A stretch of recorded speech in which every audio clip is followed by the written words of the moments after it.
Jeová, só em ti vem a salvação. Eu já vivi em situações muito precárias,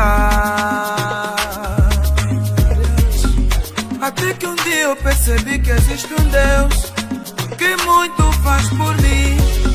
Eu já vivi em situações,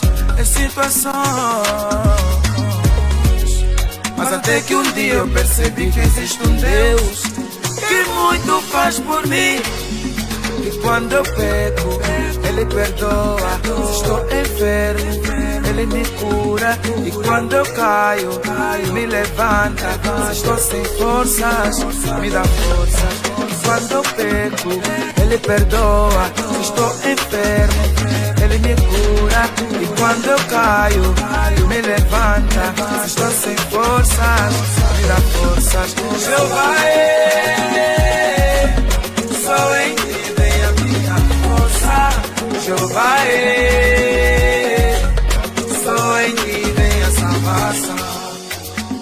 Salvação. Na minha casa, salvação. No meu casamento, no meu ministério, a minha amada igreja. Aleluia, aleluia, aleluia, aleluia. Yeah, yeah, yeah, yeah. Yeah, yeah, yeah, yeah, yeah.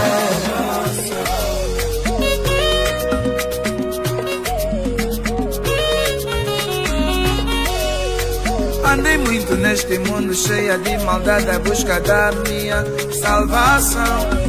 Até que um dia eu percebi que existe um Deus que muito faz por mim. Que quando eu peco, Ele perdoa. Se estou enfermo, Ele me cura. E quando eu caio, me levanta. Se estou sem forças, me dá força. Que quando eu peco, Ele perdoa. Se estou enfermo, também me cura. E quando eu caio, me levanta. Se estou sem forças, me dá força.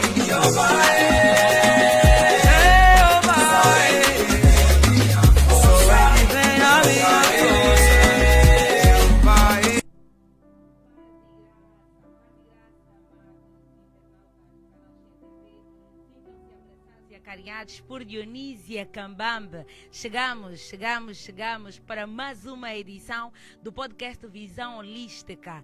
Para nós será sempre um prazer contar com o carinho da sua audiência. Bem, domingo 12 de outubro de 2025, não fizemos diferente. Depois de 2 domingos ou 2 edições ausentes, estou aqui presente, mas infelizmente sem o meu companheiro Benguino Malaquias, a quem aproveito mandar saudações, encontra-se na terra do Cristo Rei. Hoje vamos começar, vamos a mais um podcast Visão Holística com o tema Normas e Estatuto nas Igrejas, expressão de autoridade espiritual ou fruto da tradição humana. Um tema bastante pertinente e para o efeito temos no nosso estúdio pessoas preparadas para darem resposta a este magnífico tema. Já agora paz e graça ao nosso jurista, né, da noite, Santos Moraes, que vem de Benguela especificamente para esse podcast. Paz e graça, líder. Amém. Também temos o nosso evangelista Domingos Sauimbo, o nosso teólogo, o nosso professor dos professores. Paz e graça, líder. Amém. Seja bem-vindo ao nosso podcast. Obrigado.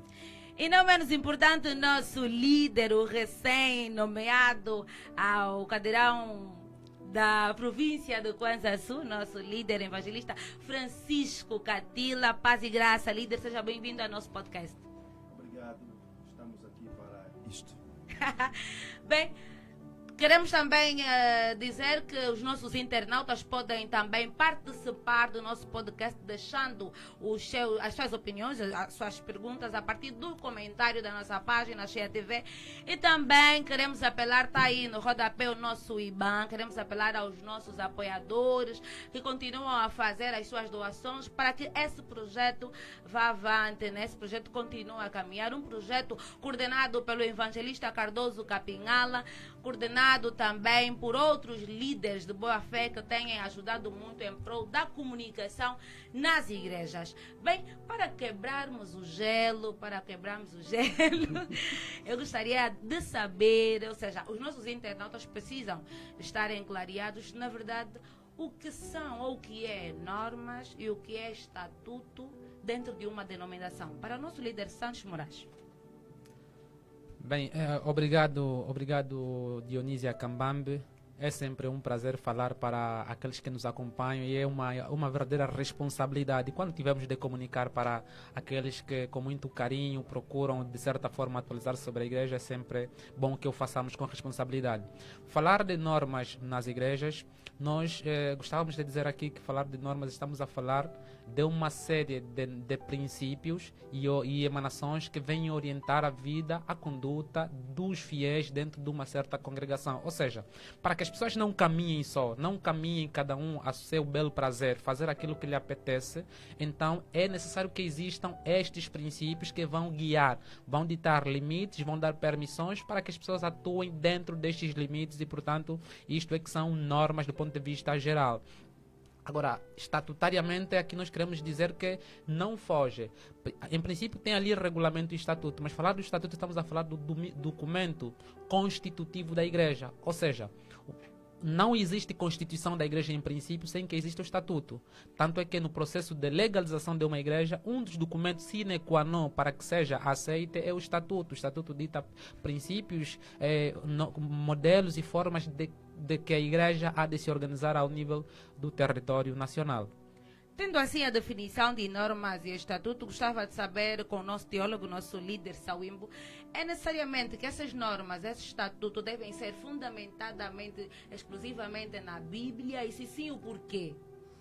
Ok, muito obrigado. Obrigada. Sim, relativamente à questão, é necessário que essas normas sejam estipuladas na Bíblia e fundamentadas. Isso por quê? Porque se as normas não são fundamentadas biblicamente, elas passam a ser consideradas como um dogma. Por que dogma? Porque dogma, ele só segue uma linha de pensamento.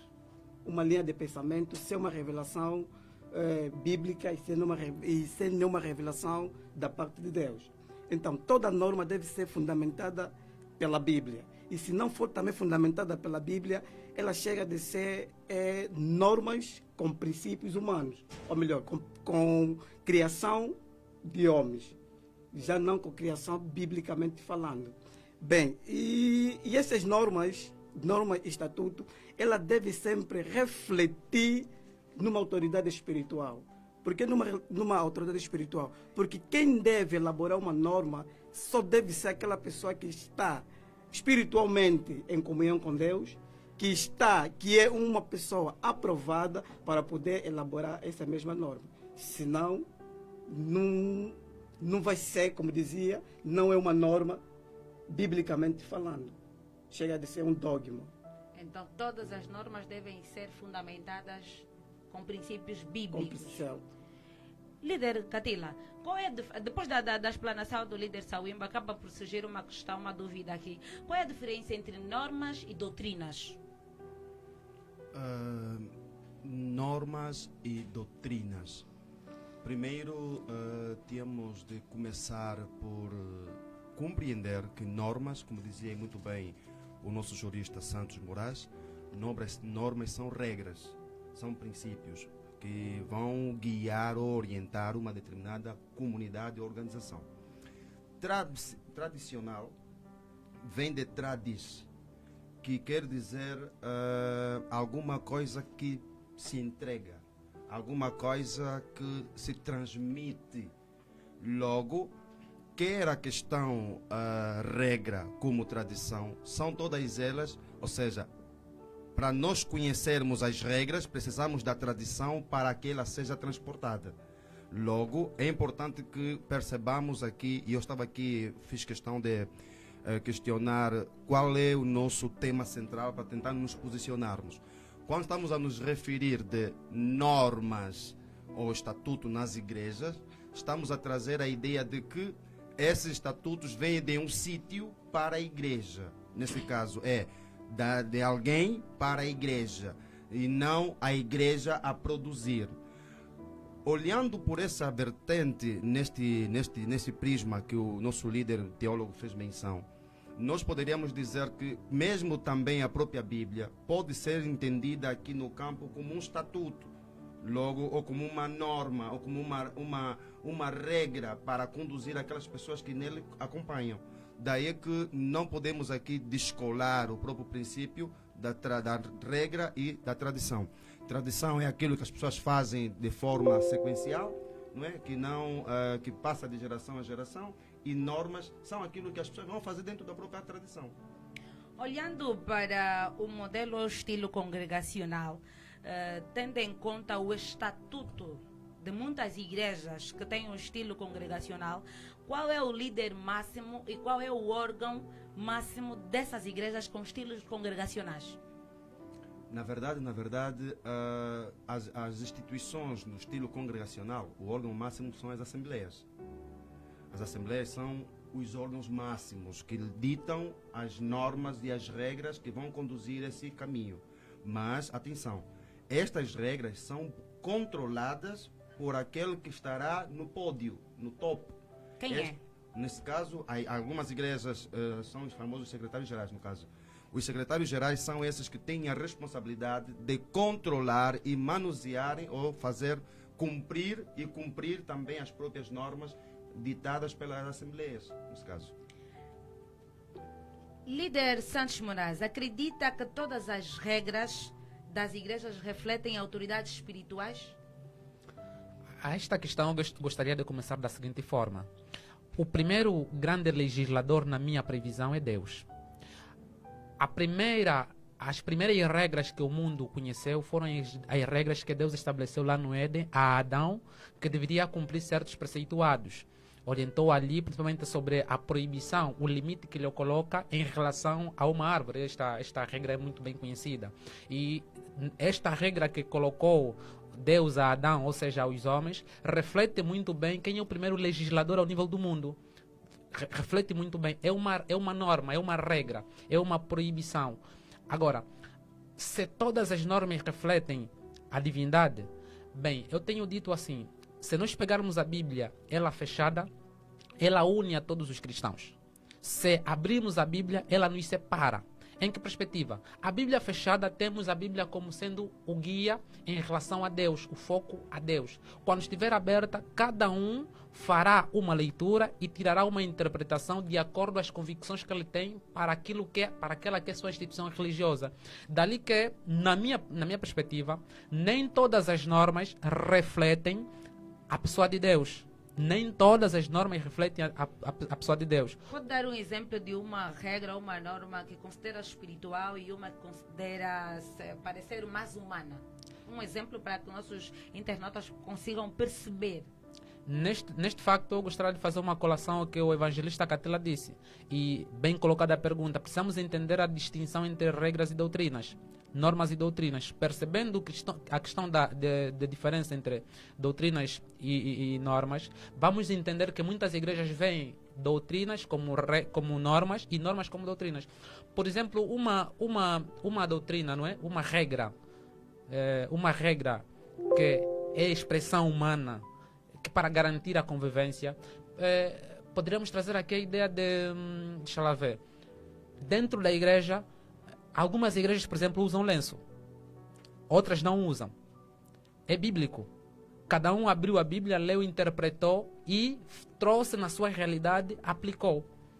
Ali estaríamos a pegar a ideia da cultura. A cultura, que são as circunstâncias que norteiam o momento da elaboração da norma, é determinante para que seja feita uma norma. Nem todas as normas refletem a pessoa de Deus, mas as circunstâncias, o contexto cultural. Tanto é que nós no direito temos dito de que primeiro está o uso torna-se costume, depois torna-se uma regra, uma norma. Este é o processo. É o uso, uma prática normal.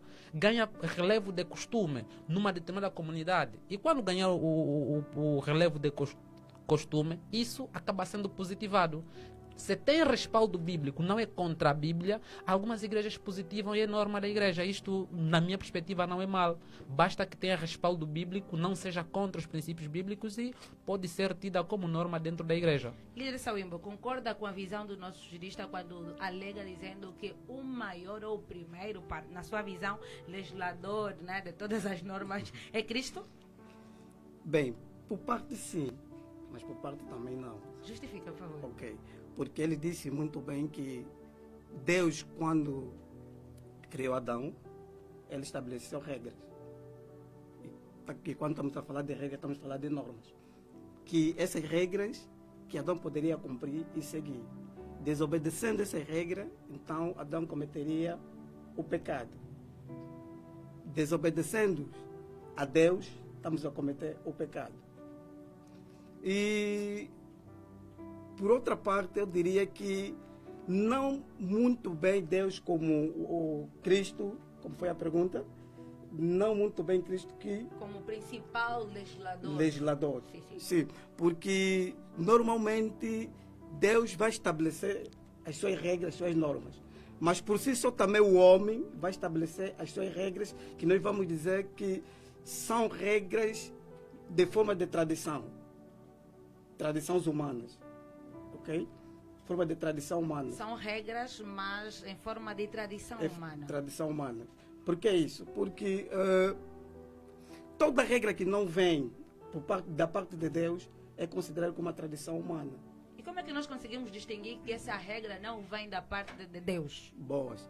No livro de Mateus 15:2, nós vamos encontrar aí uma passagem que diz que os fariseus e os mestres estavam a falar a Jesus: por que os seus discípulos transgridem a lei ou a tradição dos anciãos ou dos pastores? Qual foi a tradição? Porque eles não lavam a mão quando comem. Nesse contexto, nós estamos perante a uma tradição. Por quê? Porque Jesus respondeu também dizendo que por que vocês também transgridem a palavra de Deus com a vossa tradição?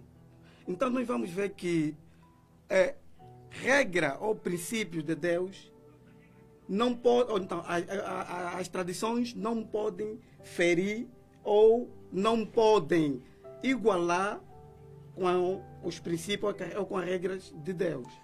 Desculpa, não sei se... Esteja à vontade. Eu não sei se estou a conseguir perceber o nosso teólogo.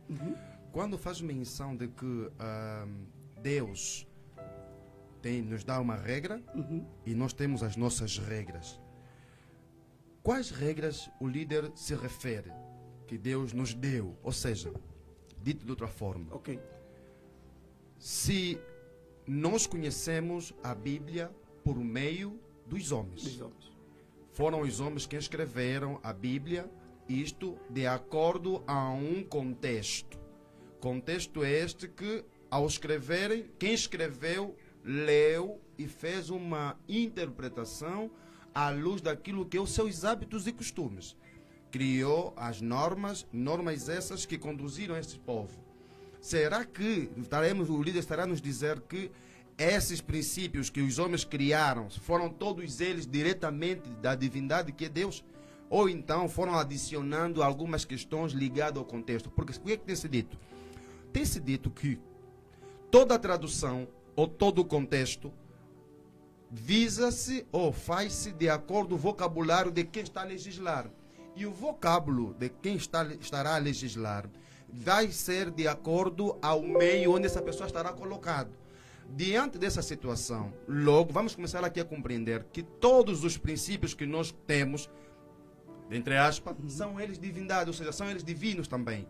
Independentemente deles não serem tidas ou escritas por pessoas que têm características ou responsabilidades divinas, mas elas são divinas, porque somos todos nós criaturas de Deus, no caso. Somos todos criaturas de Deus, e somos criaturas de Deus, então é importante que tentemos ligar e não dissociar aquilo que é princípios de Deus e aquilo que são princípios dos homens, que somos já nós, porque nós só conhecemos Deus por meio daquilo que os homens fizeram. Olhando para aquilo que são próprios históricos, Moisés, o tido como o principal ou o primeiro legislador na história da humanidade, um dos primeiros, no caso, porque tem também Manu que também é um dos principais, no caso, que trouxe vários preceitos que hoje tem um grupo que segue ele.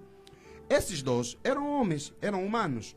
Ok. E se eram humanos, então, podemos aqui a dizer que eles também pensaram e adicionaram aquilo que eles pensavam em função do contexto ou da realidade que eles estavam colocados. Então, dissociar esse processo, fazer trazermos a ideia do que existem princípios que é simplesmente exclusivo de Deus e exclusivos do homem, que os homens produzem, eu acho que estaríamos aqui a não nos compreendermos naquilo que é a essência do próprio tema. Porque é preciso esclarecermos bem os nossos internautas.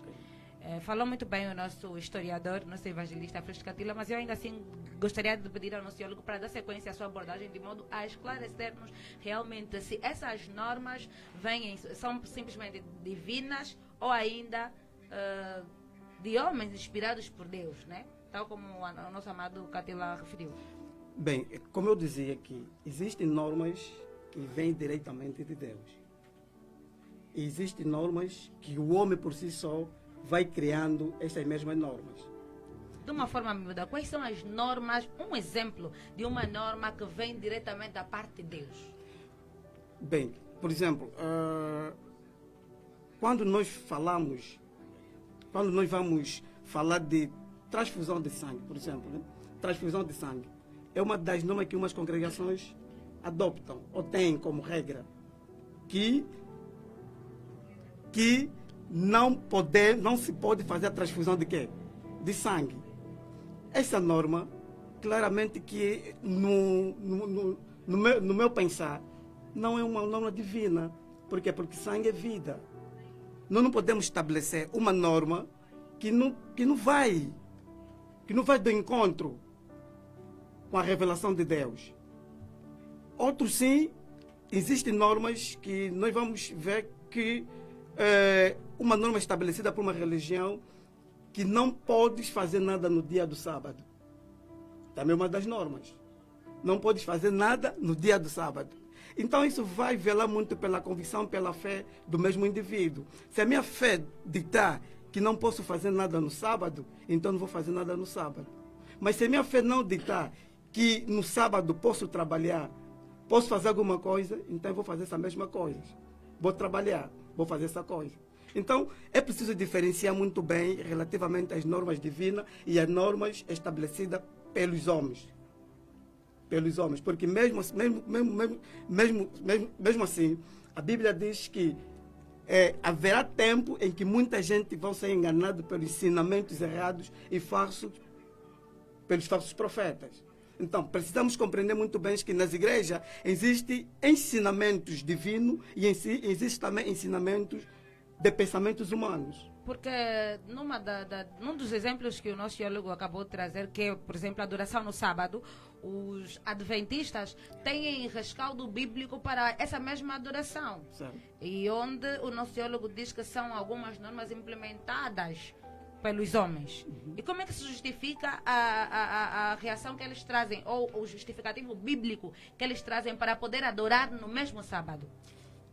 Eles vão diretamente nos 10 mandamentos, escritos no livro de Êxodo, que no dia do sábado é o dia estabelecido pela oração, pela adoração. Mas também a Bíblia vai nos advertir no livro de Hebreus que todos os dias são santos. Todos os dias são santos. Eu posso adorar Deus numa segunda, numa terça, numa quarta e numa quinta. Mas nós temos o domingo como o primeiro dia da semana. Primeiro dia da semana, que foi nesse dia em que Jesus ressuscitou dos mortos. Nós estamos a adorar, ou aqueles que adoram no domingo rezam pela vitória da ressurreição de Jesus Cristo, não pelo dia. Permita-me, por favor, aqui, tal como o evangelista Francisco estava a tentar dizer, precisamos trazer um esclarecimento que não afaste por completo a intervenção humana no processo de elaboração das normas. E também aqui precisamos trazer mesmo a distinção clara nas nossas abordagens do que é norma e o que é doutrina. Por exemplo, né, os 10 mandamentos... Não é só cortar. Falando entre norma e doutrina, por mim eles não diferem muito. quando estamos a falar de doutrina, basicamente estamos a referir um pouco também de normas. Porque eles são conjuntos de pensamentos ou conjunto de regras que vão guiar um determinado grupo.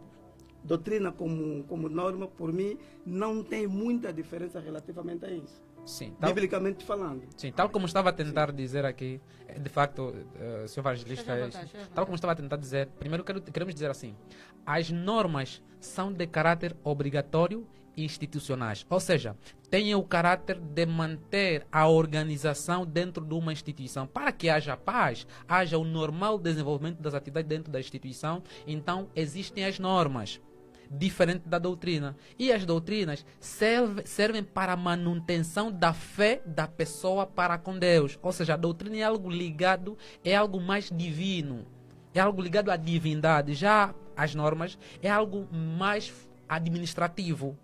Porque a norma serve mesmo para garantir a convivência entre os membros de uma determinada organização. Claro que eles não diferem muito em relação à doutrina, porque...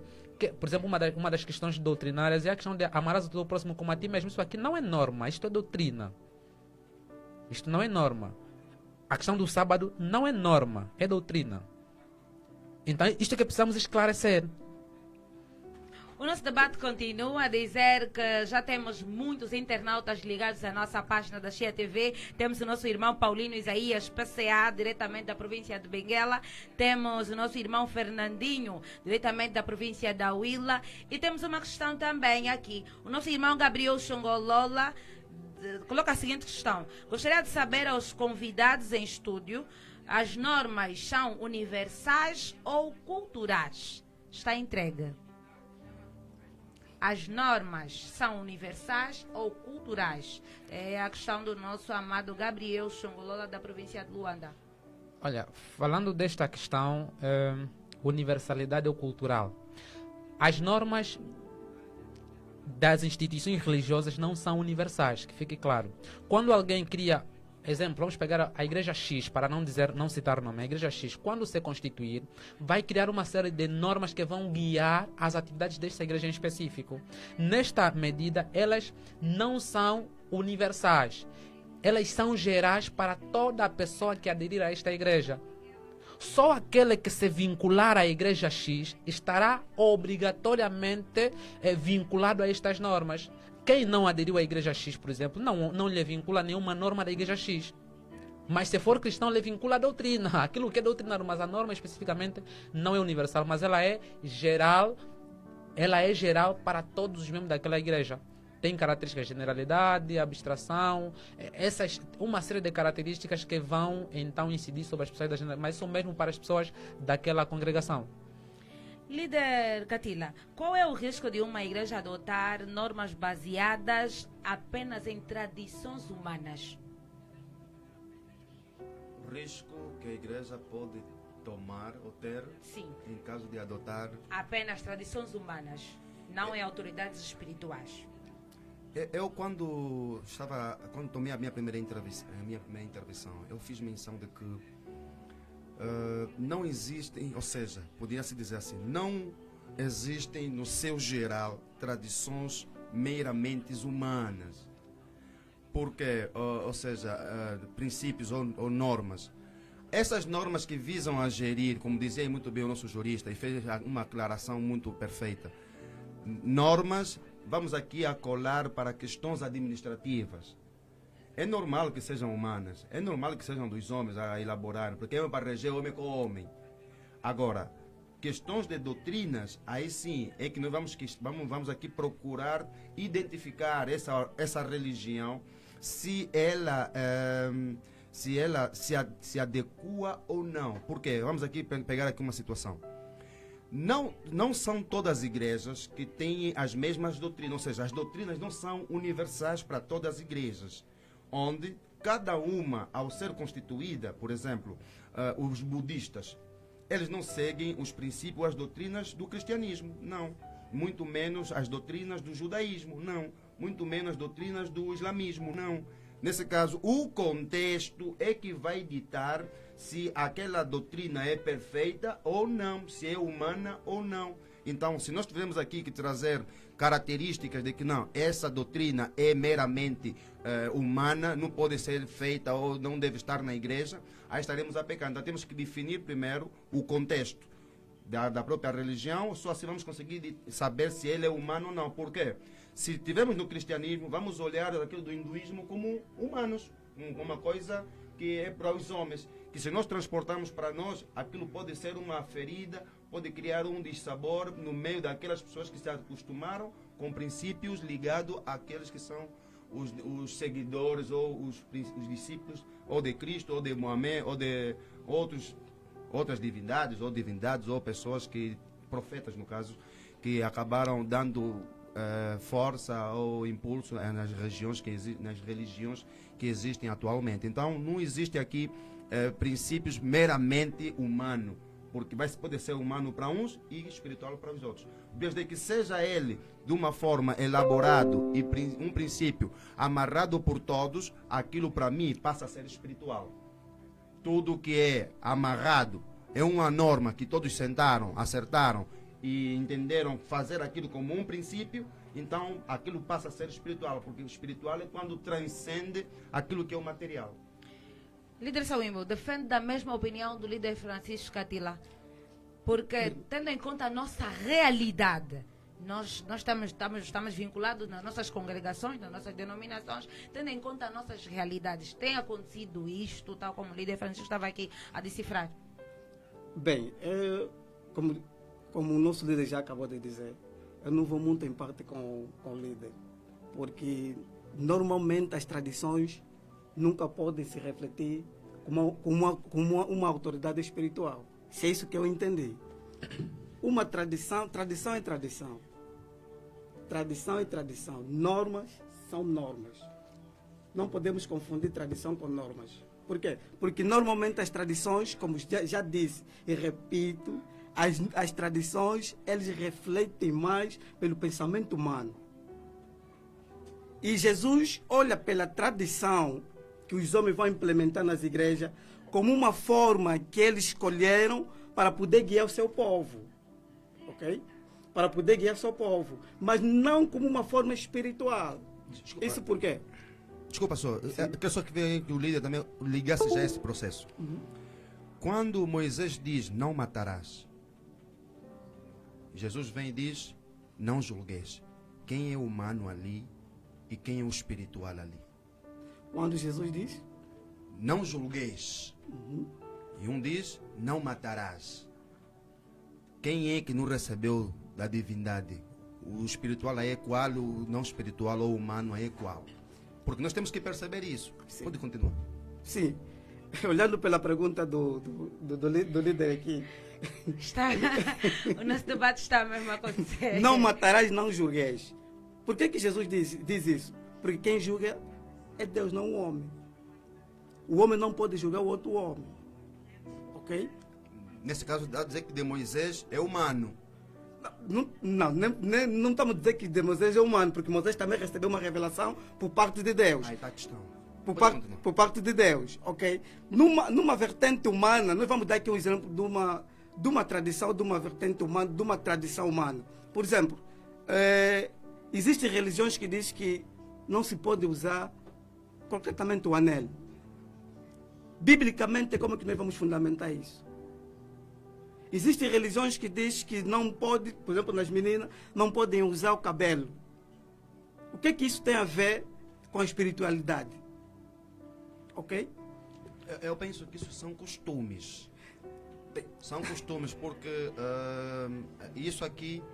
Só vou te dar uma chega. Sim. O livro que eu disse, livro de Mateus 15:2, onde nós vamos encontrar aí a conversa entre os fariseus e Jesus. Não sei também se o líder vai dizer que são costumes. Onde Jesus diz, por que vocês transgridem o mandamento de Deus, que é honrar o teu pai e a tua mãe? O que é que os fariseus tinham? Bem, se eu dar um presente, se eu ofertar ao meu pai e à minha mãe, eu posso lhe desonrar. Enquanto que o mandamento de Deus diz, honra o teu pai e a tua mãe. Estamos perante uma tradição ou estamos perante algum costume? Líder Sawimbo, deixa eu ver se eu percebi aqui a abordagem do nosso líder. Quando falava do anel e quando falava de cobrir o nosso cabelo. Para o líder, não tem rescaldo bíblico que sustenta essa norma? Rescaldo bíblico, nós podemos dizer que ela tem, Mas não é suficiente. mas não é suficiente, porque uma norma ela deve ser sustentada por vários livros e por vários versículos, não apenas por um versículo, como temos visto numa das nossas normas. E os líderes aqui estavam a dizer que as normas e as doutrinas são meramente, continuam a dizer, são meramente diferentes. Eu digo que não são nada diferentes.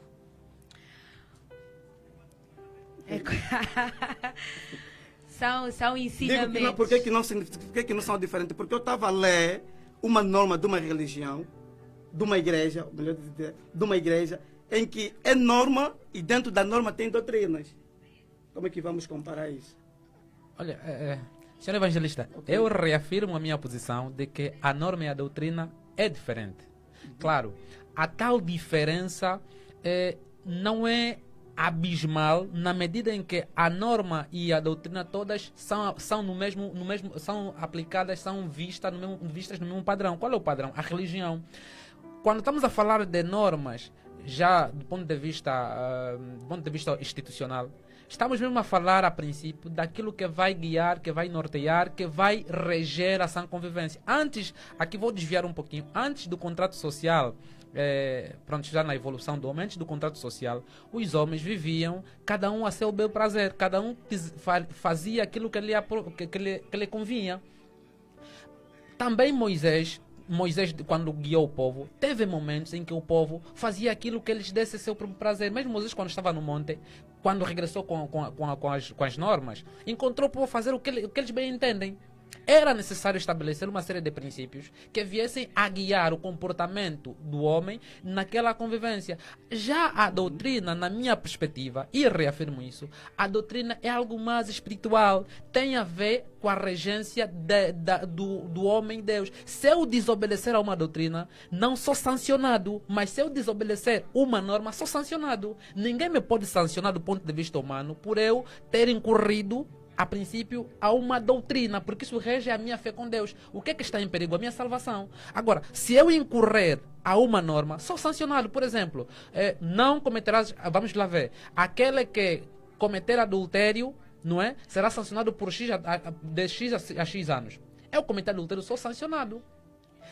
Já outra perspectiva é se te curvares perante a outros deuses, tu perdes o reino.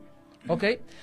Eu me curvando a outros deuses, quem vai me sancionar por me curvar a outros deuses? A princípio, vamos pensar, se a minha igreja positivou isso, posso levar uma outra sanção, mas essa sanção é irrelevante em relação àquilo que virá da divindade, porque esta questão aqui periga principalmente a minha fé, não a minha convivência institucional. Claro, elas têm relações, porque uma norma pode ser doutrinária, mas uma doutrina pode não ser norma.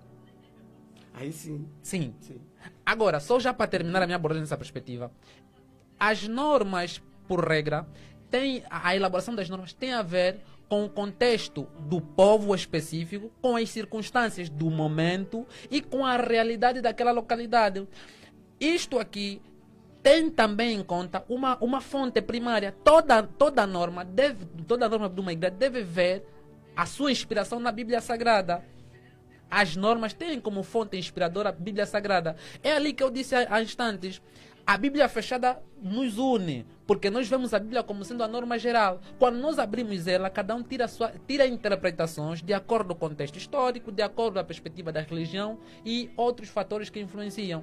Claro, o senhor evangelista tem razão na sua abordagem em certa parte, mas eu continuo reafirmando e aqui corroboro com o evangelista Catila, que defende que as normas têm mesmo também algum padrão cultural. O nosso amado jurista falou de sancionamento. Eu gostava, no princípio da nossa abordagem, eu fiz menção ao nosso amado Francisco Catila ao questionar qual é o órgão máximo. E o nosso líder disse-nos que o estilo congregacional, o órgão máximo que rege a instituição é a Assembleia, mas supervisionada pelo USG. Dentro das normas, quem desobedece a norma é sancionado, mas quem desobedece a doutrina, na visão do líder Santos Moraes, não é sancionado. Vamos aqui, se o SG, que é o líder máximo que supervisiona as normas da igreja, está a desobedecer a norma, diante da nossa realidade, acontece, é realmente sancionado ou ainda existem vários outros critérios para chegar até o sancionamento? Ao líder Santos Moraes, por favor. Bem, deixa reiterar e refazer a questão, a minha abordagem. Algumas questões são normas e ao mesmo tempo doutrinas. Quando estamos perante de um facto que é norma e doutrina ao mesmo tempo, eu recebo aquilo que é terreno, mas também o celeste, que é a relação entre eu e Deus, também está pendente. Agora, quanto às normas, disse muito bem o evangelista Catila, existe um legislador. O legislador, para a nossa igreja, sabemos que é a Assembleia Geral. E existe um executor. A responsabilidade da aplicação da norma não está no legislador da nossa igreja, está no titular do Poder Executivo. Quem é o titular do Poder Executivo da nossa igreja? O secretário-geral. Noutros é o presidente, noutras igrejas é o presidente, o bispo, etc, etc. Tem outra característica. A norma dentro da instituição é geral e abstrata. Para todos. Geral, todos os membros da igreja estão sujeitos a lhes ser aplicada uma norma sem incumprirem. Abstrata por quê? Porque ela não está direcionada a um grupo específico de pessoas. Não diz de que o João e o Paulo não serão sancionados. Tanto é que a nossa igreja já é clara, diz mesmo ao pastor que cometer isso, a sanção é essa. Ao evangelista, isso é geral e abstrata. Não escolhe pessoas e aplica-se para todas as pessoas da igreja. Líder Francisco Catila, à luz da nossa realidade, aplica-se ou ainda há um grupo de pessoas dentro da denominação que tem ainda o poder de escolha? Como é um pastor, a sanção é diferente. Como é um membro normal, a sanção também é diferente. Ou ainda o poder de ocultar. Transgrediu a norma da igreja, mas não é sancionado pelo título que carrega dentro da denominação. Eu penso que essa questão é um pouquinho complexa e vou responder ela de uma forma um pouquinho técnica, não é? Para não ter que ferir sensibilidades. Acontece que existem sim, na verdade, algumas pessoas que, ferindo alguns princípios, acabam ficando ilesos. Outros acabam sendo punidos. Mas há aqui uma questão que nós devemos perceber. O contexto, primeiro. Perceber o contexto e os moldes na qual foram ocorrendo aquela situação. Por quê? Porque as próprias sanções, nesse caso, elas evoluem. Elas têm a ver com o desenvolvimento. Há um processamento, há um processo. Aquilo que é punível hoje pode não ser punível amanhã. Logo, acabamos aqui primeiro descobrir, temos que primeiro saber o que é de concreto que está ali. Vou dar aqui um exemplo bem prático. Antigamente, a nossa igreja em particular, não sei se aqui estamos a ser ouvidos por outras igrejas, mas a nossa igreja em particular, toda pessoa que cometia o 7º mandamento era punido até casar. Mas depois chegou uma fase que esse princípio começou a ser um pouquinho repensado. De que maneira?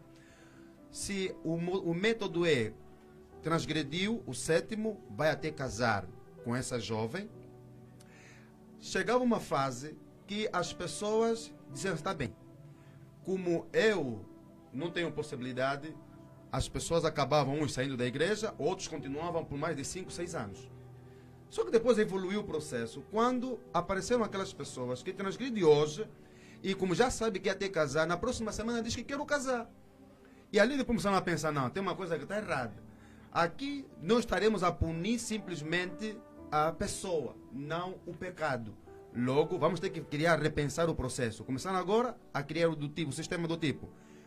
Tendo condições ou não, você vai cumprir 1 ano. Nesse caso, data agora. Tendo condições ou não, vais cumprir 1 ano. Dali em diante, você vai definir se vai casar, dentro daquele princípio, de acordo às conversas que você vai ter com as famílias, ou não. Logo, nós aqui estamos a dizer que evoluiu. Então, a ação evolui, ela é dinâmica, não é estática. Independentemente de terem pessoas que violam elas, sim, existem. E toda norma que não é violada também não é norma. Não é lei também aquela lei, não serve para nada. Porque lei tem que ter esse contratempo, por isso é que ela é melhorada com o passar dos tempos. Dentro da sua abordagem, quero dizer que o contexto ou a evolução é um dos critérios fundamentais para termos em conta na revisão de uma norma dentro de uma denominação? Justamente.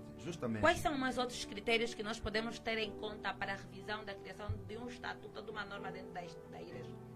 O tempo primeiro, já disse. O tempo é um dos primeiros elementos que temos que ter em conta. Depois, a própria forma de interpretação dos sinais dos tempos. Vejamos, existem coisas que para nós hoje já não estão bem encaixadas. Dizia muito bem aqui o líder a questão dos anéis, a questão do que é isso aqui.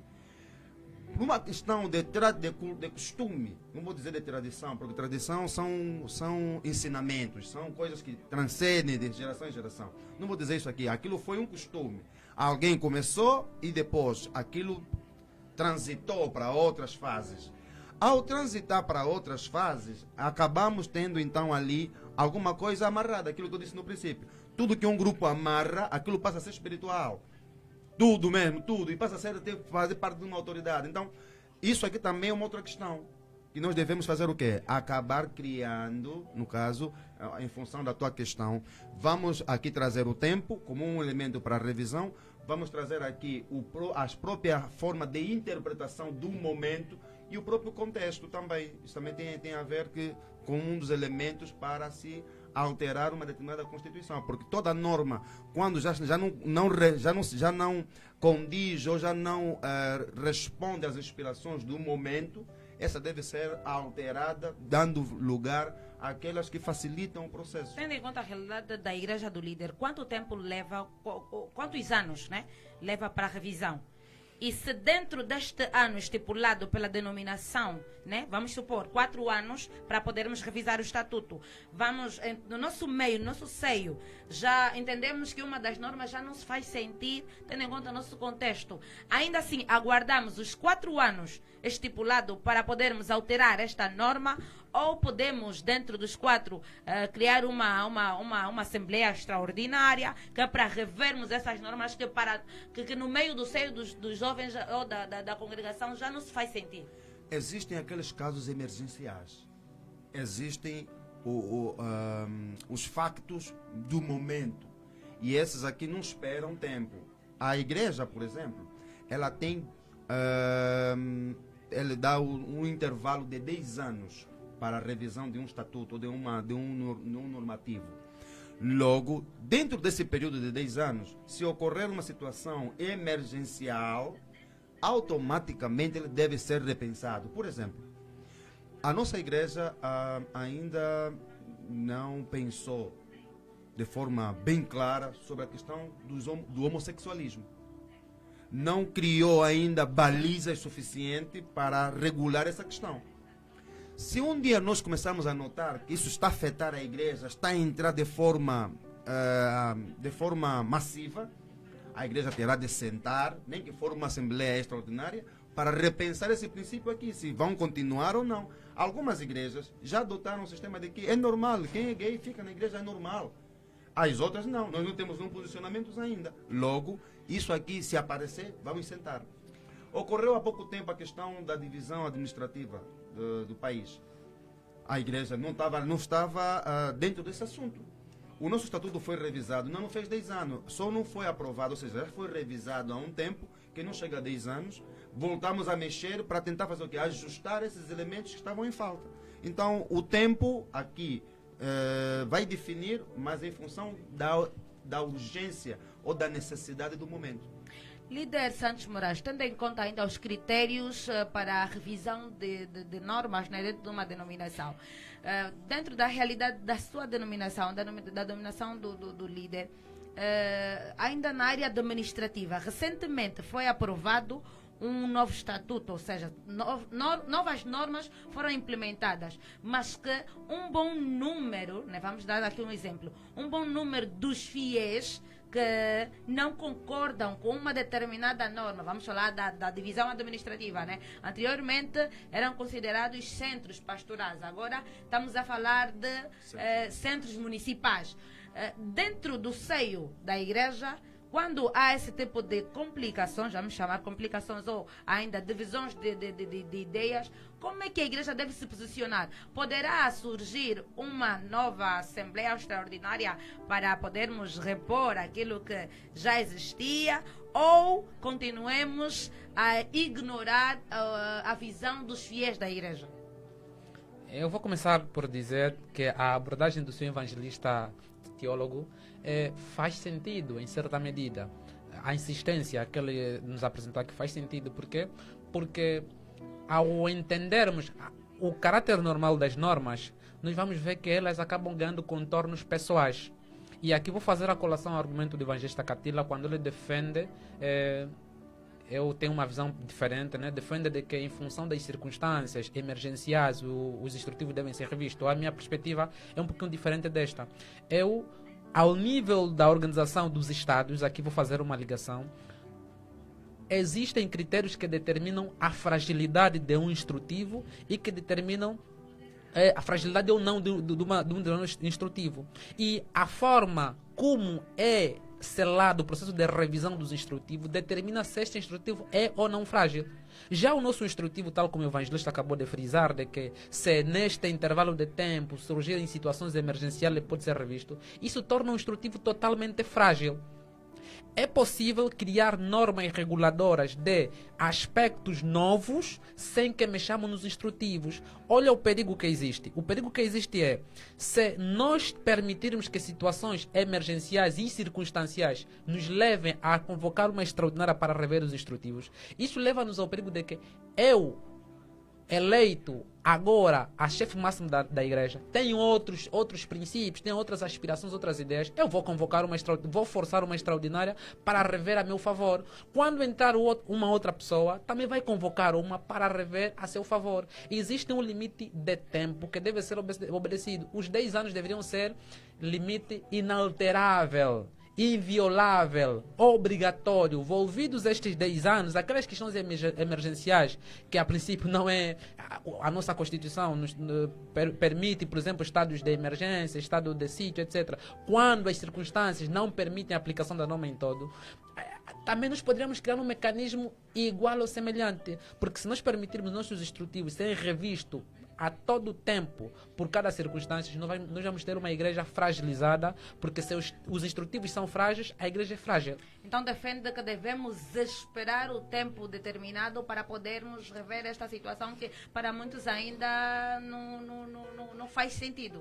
Eu defendo rigidez no limite temporal, no limite material. O que é o limite material? Limite material são aqueles conteúdos que os nossos instrutivos trazem e que não podem ser alterados. E existem. Por exemplo, vamos lá ver o nome. Vamos lá ver o logotipo. Estes aqui, na minha perspectiva, deveria existir um limite material sobre esses elementos. São inalteráveis. Por quê? Porque se nós alterarmos o nome da nossa igreja a princípio, deixa de ser a nossa igreja do ponto de vista constitutivo. Eu defendo a existência de limites materiais e limites temporais obrigatórios e invioláveis. Muito bem. Muito obrigada pelo carinho da sua audiência. Você que está aí do outro lado, continue sintonizado ao nosso canal Cheia TV. Dizer também que os nossos internautas podem ligar para deixar as suas questões ou ainda opiniões relativamente ao nosso tema. É no 934 60 60 30. Queira ligar para dar a sua opinião relativamente ao tema em debate no nosso podcast Visão Holística. É no 934 60 60 30. E também já estamos aqui com muitas questões dos nossos internautas e também muitas opiniões relativamente àquilo que são normas e doutrinas. Mas o líder Mateus Jaime diz o seguinte: gostava de saber por parte dos nossos convidados, quando uma norma religiosa violar os direitos fundamentais, será que é imperioso cumpri-las ou obedecê-las? Para o nosso líder Francisco Catela. Quando uma norma religiosa violar os direitos fundamentais, será que é imperioso cumpri-las ou obedecê-las? É aqui onde vem a minha questão e a minha defesa. A interpretação das normas no contexto define a alteração dela. Se nós aqui continuarmos com a ideia do tipo, ela deve cumprir, tal como diz o líder Moraes, os 10 anos, mesmo estar a violar em função da nova interpretação da mesma norma, ela também não serve, também estará a ferir. Quer dizer que é uma norma que, tal como eles disse, merece ser cumprida. Aqui vai depender da forma como cada um vai entender a própria norma. Eu não queria aqui também afirmar categoricamente que não deve deixar de ser cumprida. Líder Saúde. Porque no contexto, em função da forma como foi constituída, precisa também de um grupo para desconstituir. Porque se você descumprir aquilo que você encontrou constituído, você é um infrator. Porque você, ao entrar, deveria saber que aquilo já existe ali. Agora, talvez tenha que fazer o quê? Procurar criar caminhos, ajudando a esclarecer todos aqueles que fazem parte do rebanho, de modo a entenderem e estarem todos na tua visão e alterar a mesma norma. Líder Saúde, qual é a sua visão diante dessa questão? Quando uma norma religiosa violar os direitos fundamentais, será que é imperioso cumpri-las ou obedecê-las? Bem, acho que aqui de preferência cumpri-las. Violando, Sim. deve cumprir. Violando, deve cumprir. Por quê? Isso por mim, né? Isso é no meu pensar. Sim, a ok. visão, a teoria Sim, do por quê? líder. Porque quando nós vamos violar um certo fundamento, uma certa norma, diretamente o crente ou o fiel deve cumprir. Tem que cumprir. Deixa eu só ver se ajuda o líder. A questão ali é uma regra da igreja que viola ou que atenta contra os direitos humanos, essa deve ser cumprida ou não? Uma norma que atropela, por exemplo, que não respeita o direito à vida, não cria, não respeita aquilo que são os fundamentos de convivência sã da comunidade. Essa deve ser cumprida ou não? É essa questão que ele fez ali. Sim. Muito obrigado, evangelista.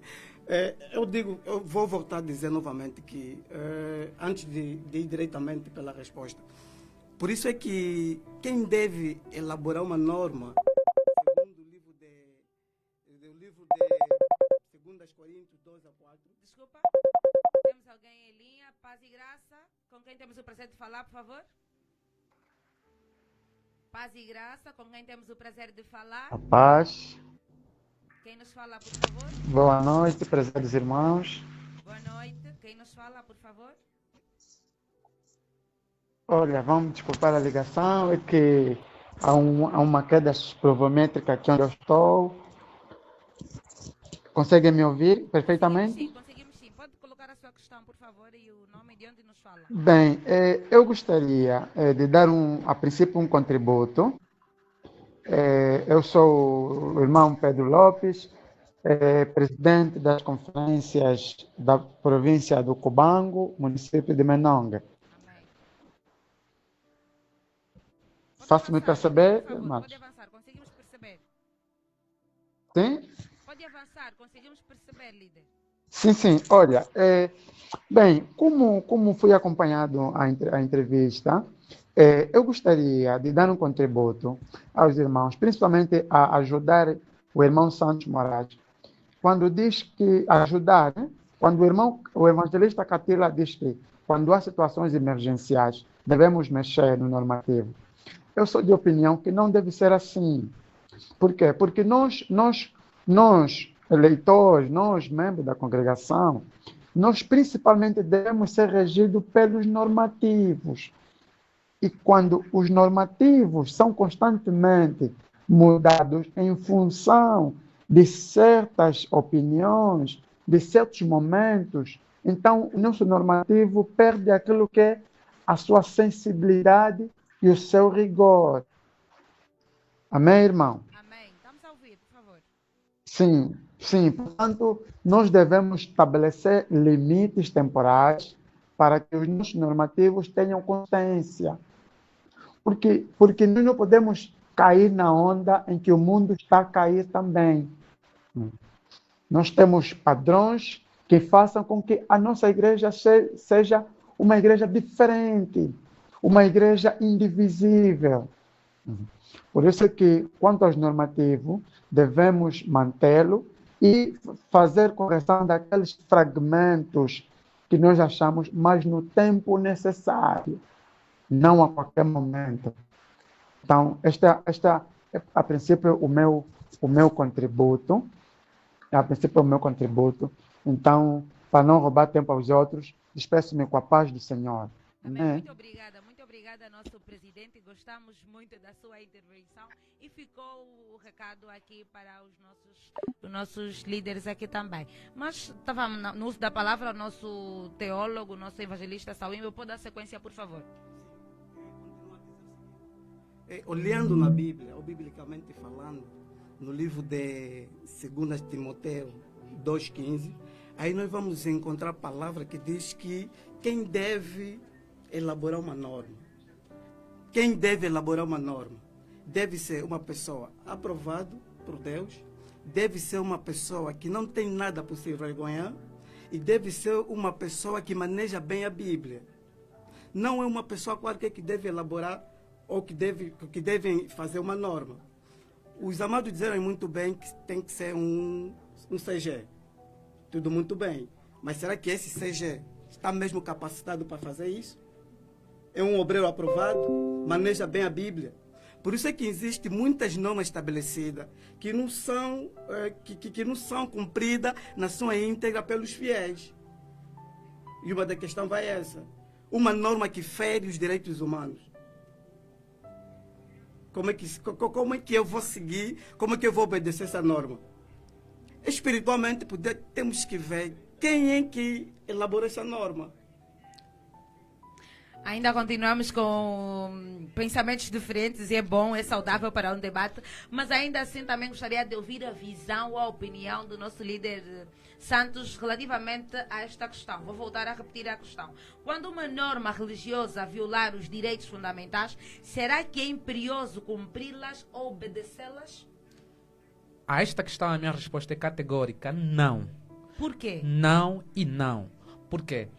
Quando estamos a falar de direitos fundamentais, estamos a falar de direitos que o Estado protege a todo custo. Apesar da laicidade que o Estado defende, convivência com as igrejas, o Estado também estabelece limite. Toda a igreja que emanar normas que violem direitos fundamentais, esta igreja não convive com o Estado, está fora dos padrões. Se a nossa igreja em algum momento fazer sair uma norma que viola direitos fundamentais, é uma norma inconstitucional. E o Estado angolano não convive no seu território com instituições cujas normas são violadoras de direitos fundamentais. Isto pode até dar banimento da nossa instituição religiosa.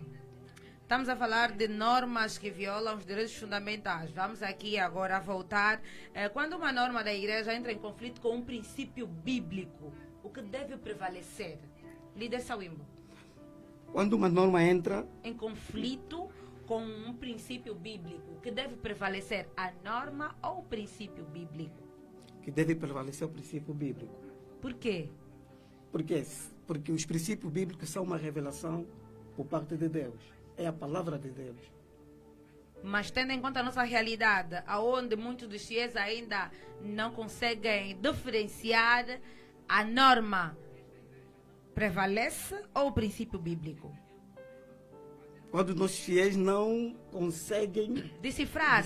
Sim, separar princípio bíblico e norma, porque o que nos é ensinado, o nosso líder falou, a norma da nossa igreja é X, e nós não temos o costume de ir consultar a Bíblia, se a norma que nos foi implementada corresponde ou se entra em conflito com princípios bíblicos ou não. Sim, quando o líder é cego espiritualmente, os seus membros também acabam de ser cegos espiritualmente. Caem no erro do líder. deste mesmo líder. Isso por quê? Porque o líder vai estabelecer uma norma que está fora dos padrões bíblicos. E o fiel, como não maneja a Bíblia, não consulta a Bíblia, vai seguir, vai obedecer. Ok? Vai obedecer. Por isso é que vem muitas sanções que os fiéis vão recebendo, que não tem basicamente um fundamento bíblico. Por que que o membro está suspenso? Imaginemos uma suspensão de 5 anos. Uma suspensão que prevalece 5 anos. Isso não existe. 5 anos? Na visão do líder? Sim, E na minha depois de visão. 5 anos, e seu irmão morre antes dos 5 anos, a igreja não faz trabalho. Vou chegar até ali. O irmão Catila insistiu em dizer que a coisa que nós amarramos é basicamente também está amarrada no céu. É isso, né? A coisa que nós amarramos, Essa parte ele está dizendo. o que nós amarramos está amarrado no céu. Ou então, Eu disse, deixa aqui ajudar. Eu disse que tudo que um grupo amarra ou acerta deve ser o grupo a desamarrar. É isso que eu disse. Pode continuar dizendo. ok, deve ser um grupo a desamarrar. Mas ouvimos pessoas que dizem que o que está amarrado aqui está amarrado aonde? No céu. O fiel está suspenso 5 anos. Isso não existe. Repito. Isso é a mesma coisa a dizer no fiel que estás fora da igreja. E quando nós acrescentamos que o que está amarrado aqui está amarrado no céu, é mentira. Porque tudo que está amarrado aqui não está amarrado no céu. Mas esses 5 anos, líder, é uma sanção aplicada ao fiel em função de uma norma violada. Logo, como é que não existe os 5 anos? Está fora da igreja, como é que é? Não tem acompanhamento, porque muitas das igrejas, muitas das denominações, está suspenso 5 anos, mas ainda assim ele tem acompanhamento da mesma instituição. Sim, ele tem acompanhamento da mesma instituição. Esses 5 anos que você vai dar no irmão de suspensão, que nós estamos aqui a contar que ele está suspenso cá na terra, enquanto que lá no céu já está livre. Já está livre. Ok?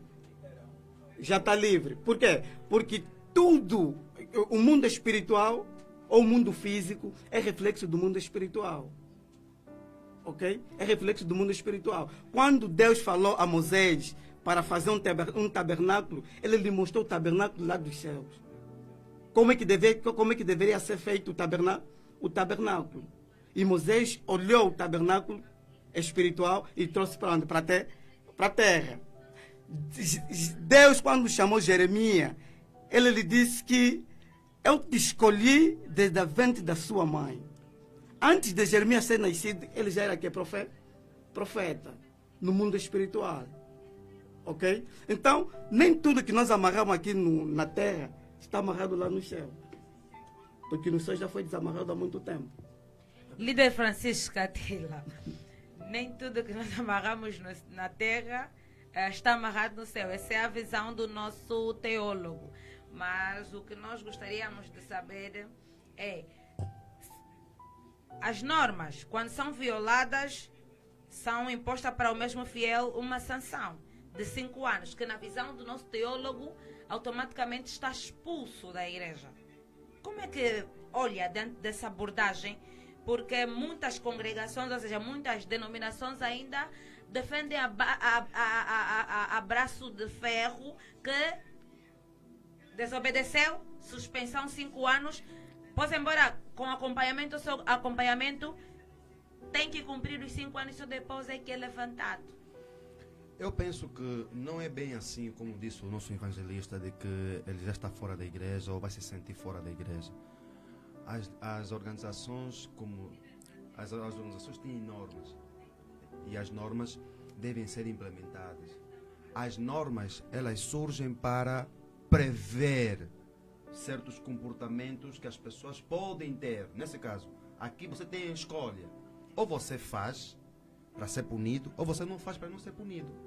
Logo, se também não tivermos aí norma, vamos criar libertinagem. Mas se calhar não é excesso de tempo, 5 Não, anos para... A questão do tempo, essa aqui é um outro fórum. Sim, é um outro fórum. Mas aqui a questão de ser sancionado, deve ser sancionado. E concordo que deve ser sancionado. Agora, se o grupo concordou em 5, você está consciente. Você não foi lá amarrado, ninguém foi na tua casa com arma na cabeça de que você tem que entrar nessa igreja. Não estás. E tanto mais que aquilo é uma norma para tentar mesmo desencorajar certos comportamentos não muito bom ou adequado. Por quê? O líder, tal como está a dizer ali, muitos, né? Dizem, não quero entrar no campo do líder, que é o teólogo, que está fazendo aqui o papel de teólogo. O mestre deve ser o exemplo do aluno. Se o mestre é o exemplo do aluno, tem de ser em tudo, não é só em algumas partes. Porque aquele preceito do tipo, faça o que eu falo, não o que eu faço, não existe aquilo. Então, se você está lá dentro, já sabes que há um determinado padrão para cumprir certas coisas lá dentro. Se eu ferir isso, acabarei estando afastado ou sancionado. Ou não faz, primeiro, ou não faz, ou se você fazer, cumpre. Porque o grupo acertou aquilo e amarrou aquilo. Então, se o grupo um dia... Por isso eu disse naquela hora, e volto a reiterar o que disse o nosso irmão Pedro Lopes, o nosso líder da província, acho que do Cubango, quando fez menção de que os estatutos devem mesmo aguardar os 10 anos. É isso que eu estava aqui a dizer. Cabe agora esse grupo que acertou 5 anos voltar a sentar. Não, vamos pensar bem. Eu acho que 5 anos era muito tempo.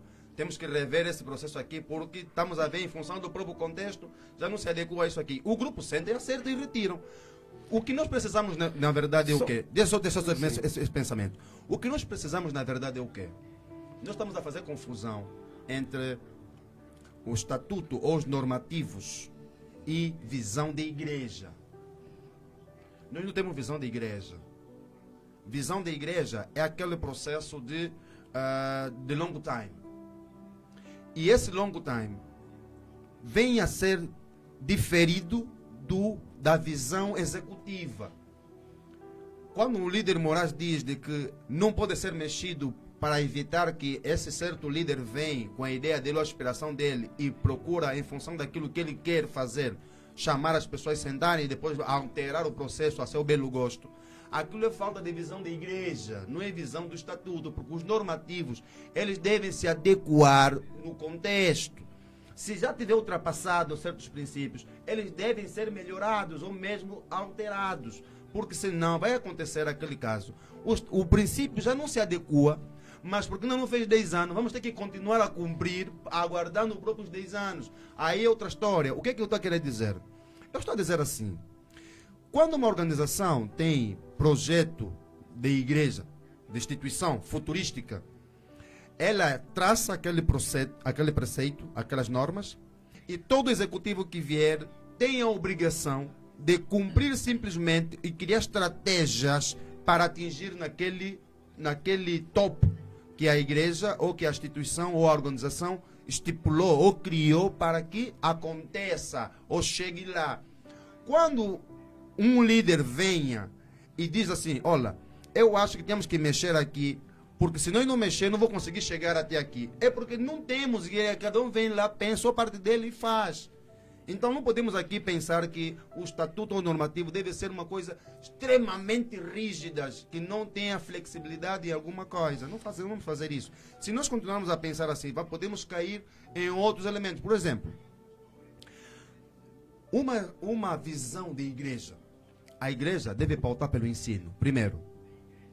Depois, a igreja deve pautar pela extensão, para se estender. Terceiro, deve ser conhecida, que é a chamada internacionalização. Se essa igreja é uma igreja que, por os princípios, ou o próprio estatuto, não dá abertura a esses elementos, ela ficará arcaica. E se esse líder que veio lá entender com uma outra visão, de estender uma outra coisa, acaba ficando preso ali, aguardando esse todo timing, que também, por sinal, pode chegar à fase do final do mandato dele, e ele acaba não fazendo aquilo que está lá estipulado. Agora, se tivesse essa famosa visão, o game seria diferente. Líder,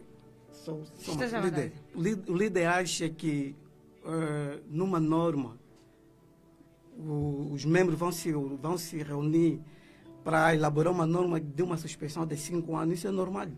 Não, mas aqui, vamos olhar aqui agora, num contexto não, a questão... Por que eu fiz essa pergunta? Sabe por quê? Porque existem suspensões que, na visão humana, eles vão durar esses 5 anos. Mas existem suspensões que, na visão espiritual, eles só vão fazer 24 horas. Não, mas olha, tá bem. Entendi até o teu Tá, parecer. sim, Entendi o teu sim. parecer. Mas aqui eu quero dizer aqui uma coisinha bem simples. O líder já ouviu falar do Código de Hammurabi? Já ouvi falar, mas não... O Código de Hammurabi foi um dos códigos mais fatálicos que existiu na Terra. Um código que entende de que se você matou na hora, também deve ser morto. Dente por dente, olho por olho. É do Código de Hammurabi. Aquele preceito, para aquele contexto, se ajustava. Mas depois chegou uma fase de, não. Isso aqui não está a funcionar tal como tem que funcionar. Tem que ser alterado. Sabe o que faziam as pessoas que eles acusavam? O lema era, se você é acusado de feiticeiro, eles te amarram, te jogam no rio. Se você salvar-se, então estás livre. Mas se você morrer, morreste. Imagina com olhos assim, mais lúcido. Alguém que lhe amarrar, ele jogar no rio, que tem correnteza, essa que tem chance de se salvar? Não tem. Naquele contexto era adequável, mas a hoje já não funciona. Em função de quê? Das novas interpretações. Os Então, 5 anos as funcionam normas igualmente. não devem ser rígidas, categoricamente. Devem ser flexíveis. certo? Lógico. Então, o debate está mesmo interessante. Líder Sauimbo, para o líder não existem normas que colocam o fiel 5 anos afastado da conexão com a igreja, ou seja, com Deus, porque quando o fiel está suspenso 5 anos, há congregações ou há denominações que está ausente de fazer qualquer tipo de atividade Da igreja. da igreja. Continua a defender que não existe suspensão de 5 anos. Bem, eu continuo a defender nessa perspectiva. Uma suspensão de 5 anos é muito abismal para um fiel, para um crente. Isso por quê? Porque, como dizia eu, que existem suspensões que eles vão durar 24 a 78 horas. Quando alguém que cometeu por si só, ele vai se arrepender de corpo e alma, Deus perdoa aquele pecado. Mas nós aqui, com visão humana, vamos continuar um membro há 5 anos. Por isso é que um dia, se você se encontrar lá nos céus, com alguém que foi suspenso cá na terra, não fica admirado, porque ele já foi levantado muito tempo pelo Deus. Okay? Líder, já assim na reta final, para terminar, o que acha que poderia ser melhorado no estatuto atual da Igreja do Líder? 5 visões ou 5 ideias que devem ser melhoradas no estatuto atual da igreja onde o líder frequenta. Bem, no nosso estatuto existem muitas coisas que devem ser melhoradas. Por favor, 5 itens só para resumir e depois justifica o porquê. Sim, eu vejo o nosso estatuto como um estatuto que pode ser que não há assim uma coisa muito justificativa que os fiéis podem seguir ou devem seguir. Olhando pelo estatuto, a princípio é que vejo que a sua forma de elaboração não é uma forma muito bem convencida, porque o estatuto é elaborado na nossa igreja pelos diversos membros, pelas diversas pessoas, vão elaborando esse mesmo estatuto. Por isso vai existir muita coisa no nosso estatuto que os membros não conseguem obedecer e seguir. Temos aí, por exemplo, quando vamos falar da alimentação. Quando vamos falar da alimentação. A alimentação concretamente o quê? Por favor, seja mesmo claro que é para os nossos internautas poderem perceber. Sim, quando vamos falar da alimentação. Por mim, a alimentação é uma coisa que o estatuto deveria ponderar mais um pouco relativamente a isso.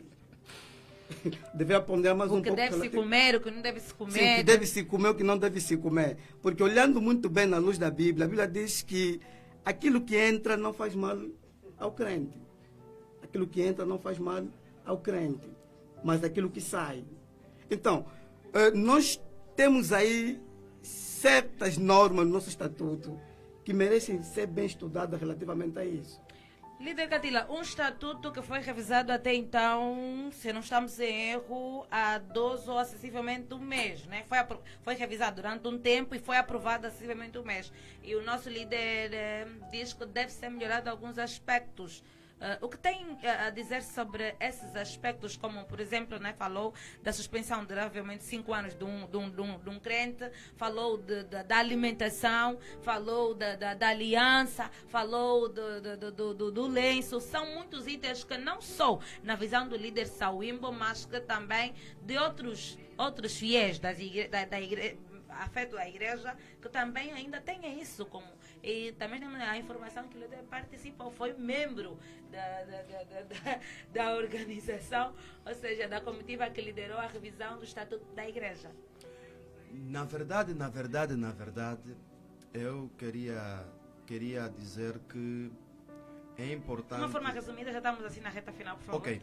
Na verdade, eu queria dizer assim, ou vou dizer assim, a revisão ou os normativos não podem ser forçados ou não são forçados. Os normativos, eles obedecem a dinâmica do próprio tempo. Só o tempo vai dizer. Se existem elementos que devem ser alterados, amém. Se existem elementos que estão bem lá, amém. Mas lembrar de que o tempo dirá ao seu tempo. Simplesmente isso. Já para terminar, líder Santos Moraes, os normativos não devem ser esforçados. Sustenta, por favor. Uma posição diferente, devem sim serem forçados. Devem sim serem aplicados. Não, esforçado revisão. Ok, já vou lá chegar. Quando o líder fala que não devem ser forçadas as revisões, em parte está a concordar comigo na questão temporal também, não é? Não, de elementos que estão lá, mas... Ok, já vou à minha abordagem. É importante nós entendermos que o processo de revisão de um instrutivo qualquer que seja deve obedecer certo processo. E o processo deve começar lá na base. Na base é o que? Um inquérito em que todos os fiéis participem, dando as suas contribuições, dando as suas ideias, e uma equipe, uma comissão técnica especializada, composta por diversas pessoas entendidas nas matérias, vão abordar e depois levar na Assembleia algo mais ou menos acabado. Isto é para quê? É para evitar surgirem ideias como, por exemplo, a quem defenda que os 5 anos como o evangelista defende, é muito. Outros defendam, não, é tempo de usar a aliança, mas recentemente aprovamos que a aliança está banida. Para evitar essas discussões todas, é necessário que o processo comece na base, cumpra esses timings todos e chegamos até a aprovação lá no topo. Senão, fora este quesito, eu entendo de que uma vez aprovados os instrutivos, aqui já vou ao evangelista, os 5 anos é normal. Normal em que medida? Porque os legisladores, presume-se que os legisladores são pessoas idôneas, presume-se que são pessoas que sentaram, discutiram e, como ninguém pode estar aí na Assembleia para se representar por si próprio, em representação de todos os fiéis da igreja, aprovaram uma coisa. Quer dizer que o que eu aprovei como membro daquela Assembleia, o membro da minha província que me votou como delegado está vinculado. Certo. Então, os 5 anos não foram pessoas imaturas. Foram pessoas que nós delegamos. Não estou a dizer que o evangelho chamou de... Não. Foram aprovados por pessoas com capacidade, com legitimidade para aprovar esses mas só que existe e passam a ser espirituais. E de facto, e aqui, uma vez aprovado uma coisa por uma comissão a quem nós delegamos o nosso poder, passa a ser... O Amado acha que essa norma está a ser seguida para todos os fiéis, na íntegra. Agora a questão, ser seguido ou não, o ser contrário à minha vontade ou não determina a existência da norma, que deve ser aplicada. Por quê? Porque ela existe. Tudo que existe é para ser aplicado. E as normas que devem ser aplicadas, mas não são aplicadas, mesmo os líderes das igrejas, apercebendo-se que as normas não são aplicadas, como é que devemos encarar essa situação? Apesar da... Por exemplo, a questão aliança. Vamos agora aprovar o regulamento, o estatuto, onde a aliança está totalmente banida. Mas 30% dos fiéis da denominação usam a aliança. Como é que o órgão máximo, que é a Assembleia, vê essa situação? Deve ser aplicada, mas não é aplicada. A cegueira do juiz não torna a lei inexistente. Agora, juízes que não são cegos e fingem que não veem a lei e não aplicam, isto também não torna a norma inexistente. Ou seja, nós fizemos surgir a norma. Se nós não aplicarmos a norma, não torna a norma inexistente. A verdade é, tal como disse muito bem, as normas da nossa igreja são violadas em primeiro lugar por quem deveria aplicar. Em primeiro lugar, por quem deveria aplicar. Agora, a não aplicação não torna a norma inexistente. É fundamental que nós entendamos este quesito e devemos fazer um esforço de aplicá-las na devida altura. Muito obrigada ao nosso jurista Santos Moraes, muito obrigada ao nosso teólogo Domingos Sauimbo, muito obrigada ao nosso historiador Francisco Catila. Terminamos, já estamos assim na reta final de mais uma edição do podcast Visão Holística, com o tema Normas e Estatuto nas Igrejas, expressão de autoridade espiritual ou fruto da tradição humana. E acreditamos que para este tema conseguimos sim reter alguma coisa, onde muitos dos nossos internados afetos à Cheia TV estiveram presentes. Falo do nosso irmão Oli Kessa, que também esteve presente, nosso irmão Cunja, o nosso irmão Francisco, o nosso irmão Lino Sop, o nosso irmão Jonas, o nosso ex-presidente Fernando Cambambe, o nosso jornal JIC, o nosso irmão Sunjamba, e já sim, 2 palavras para terminar com esse podcast para os nossos convidados. 2 palavras para terminar. Ou seja, uma frase assim para terminar. Vamos começar com o nosso líder Francisco Catila, por favor. Tudo que é bom, tudo que facilita e congrega as pessoas, deve ser usado. Líder Sauimbo. Tudo que a gente acha que não está se aplicado naquilo que a gente vai estabelecer, deve ser analisado. Líder Santos Moraes. Que as aspirações pessoais dos líderes deixem de guiar a nossa igreja. Muito bem. Terminamos com o nosso podcast Visão Holística. Prometemos voltar na próxima edição, já com o meu companheiro Benguino Malaquias. E, como sempre, trazer temas pertinentes para congregar-nos, para levarmos a uma dimensão jamais vista. Esse projeto que é coordenado pelo evangelista Cardoso Capinhala, hoje esteve aí no backstage a nossa irmã Avelina Cambambe, o nosso irmão Gabriel Xungolola, o nosso líder Basílio Vasconcelho, o nosso líder Isaac, a quem mandamos também um beijo, e também saudar a todos os fiéis que estiveram ligados a esse podcast, e não esquecer de doar, de fazer as vossas doações para que esse projeto continue a caminhar. Temos aí o IBAN na tela, e deixar o comprovativo também no número, porque é um projeto que merece o apoio de todos que acham que devemos continuar em prol do desenvolvimento das nossas denominações, porque é um projeto afeto não só a uma denominação, mas também podemos congregar quase todas as denominações aqui no nosso sistema.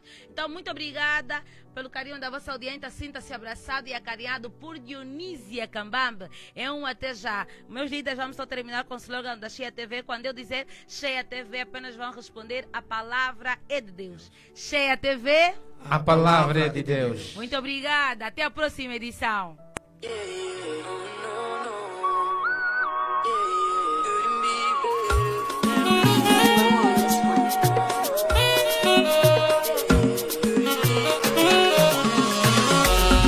Jeová, só em ti vem a minha força. Jeová, só em ti vem a salvação. Eu já vivi em situações muito precárias, até que um dia eu percebi que existe um Deus que muito faz por mim. Eu já vivi em situações, mas até que um dia eu percebi que existe um Deus que muito faz por mim. E quando eu peco, Ele perdoa. Se estou enfermo, Ele me cura. E quando eu caio, me levanta. Se estou sem forças, me dá força. E quando eu peco, Ele perdoa. Se estou enfermo, Ele me cura. E quando eu caio, me levanta. Se estou sem forças, me dá forças. Jeová, só em ti vem a minha força. Jeová, só em ti vem a salvação. Salvação na minha casa, salvação no meu casamento, no meu ministério, a minha amada igreja. Aleluia, aleluia, aleluia, aleluia. Yeah, yeah, yeah, yeah. Yeah, yeah, yeah, yeah, yeah.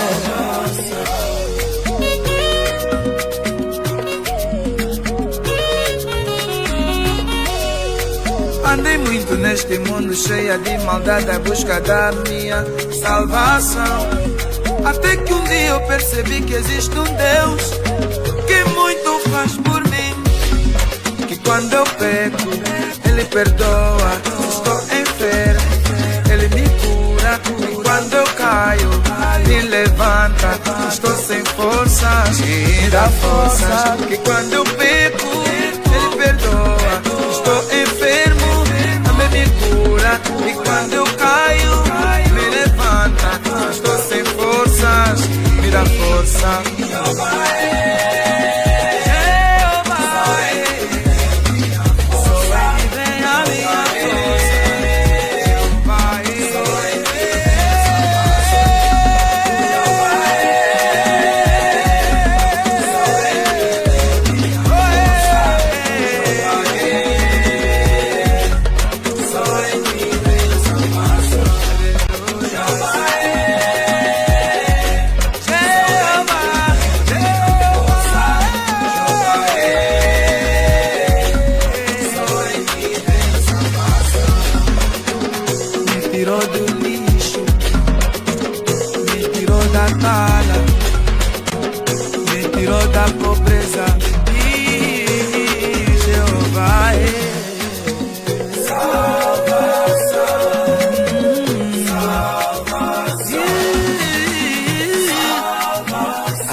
Salvação.